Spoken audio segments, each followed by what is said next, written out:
Am I still a Kiwi? Well, according to one commenter who commented on a recent video of mine, apparently not. A while ago, I made a video about returning to New Zealand and how it doesn't quite feel like home anymore.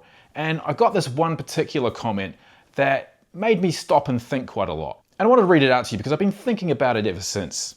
It said, "You decided to live overseas, your decision, we're locals, you're not, deal with it." Now, my first reaction was, okay, there's some fair points in that.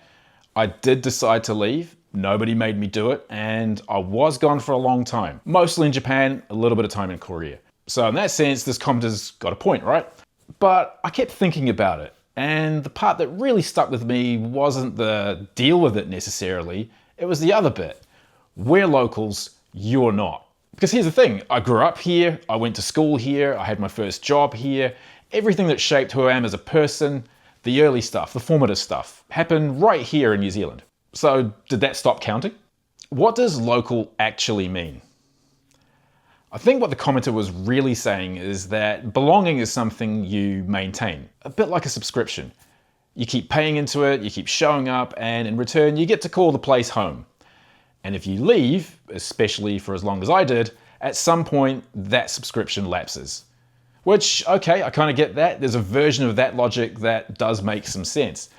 But it raises an interesting question. Because I do know some people who've lived in a town their whole life and they still feel like a bit of an odd outsider. That's probably more of a comment on them, to be honest. But on the flip side, I also know plenty of people from overseas who've moved here to New Zealand, and after a few years they say they feel completely at home. So go figure. So is being local just about time, or is it about something else? About whether you feel like the place reflects who you are? Because for me, coming back to New Zealand after 20 years in Asia, the honest answer is, it doesn't really. Not anymore. And that's not New Zealand's fault. I think it's just what happens when you spend 2 decades somewhere else. The place you left stays roughly the same, but you definitely don't. So the whole "you chose this" argument. Now I want to be fair to the commenter who said that, because there is a version of deal with it that I actually agree with. If you make a big life choice and leaving your home country for 20 years is about as big as it gets, you don't get to be surprised by the consequences. That's on you. Well, it's on me. I chose to go. I chose to stay for as long as I did, and somewhere in those 20 years, New Zealand moved on without me. Of course it did. That's what places do. The thing is though, nobody says to someone who chose to have kids, well, you made your choice, you're not allowed to find it hard. Or nobody says to someone who chose a demanding career, you knew what you were signing up for, so you can't complain, ever. Choices can be the right ones and still come with costs.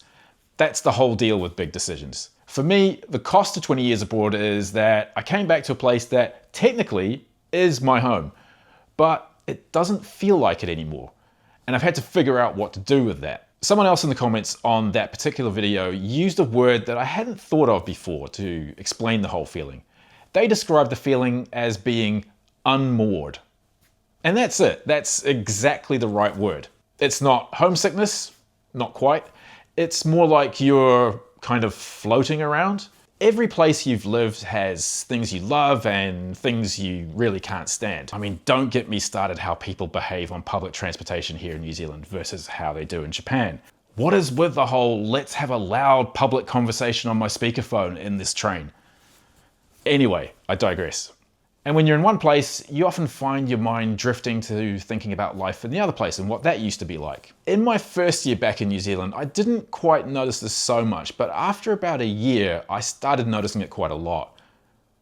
Little things like a song everyone seemed to know that I'd never heard before, or a TV presenter everyone assumed I'd grown up watching, or even entire products and businesses coming and going. None of those things really matter on their own. They're pretty inconsequential, but they kind of add up. And what they add up to is a reminder that you weren't here, that there's a version of this place you're in now that you just completely missed. And the version that you left behind is completely gone, doesn't exist anymore. So what do you do about that? What am I doing about that? Here's where I've landed after sitting with that comment for a while. I think the commenter was right, but not in the way that they meant. Yes, I made my choice, and yes, I need to deal with it, but dealing with it doesn't necessarily mean pretending to feel something that I don't.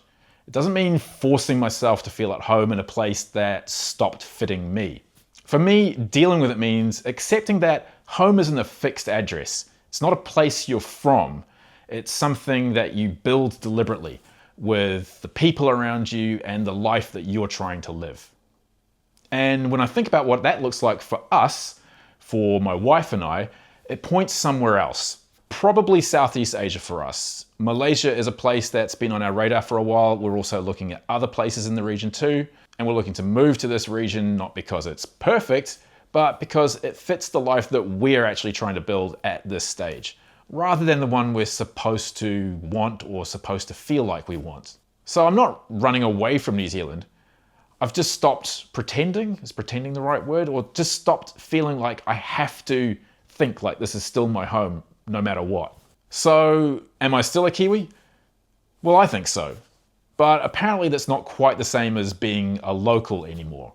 And honestly, that's okay with me now. I know a few other people who left comments in the video I mentioned earlier also talked about their experience about moving overseas and then coming back home and how it made them feel. And I'd really like to continue that conversation. Do you feel like you have actually come home, or are you still feeling kind of out of place and feeling like you should maybe just move on somewhere else? Have you dealt with it in the way that I've described, or in another way? Drop your experiences in the comments.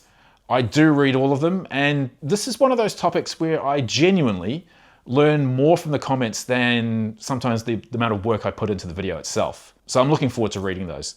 Anyway, thanks for watching.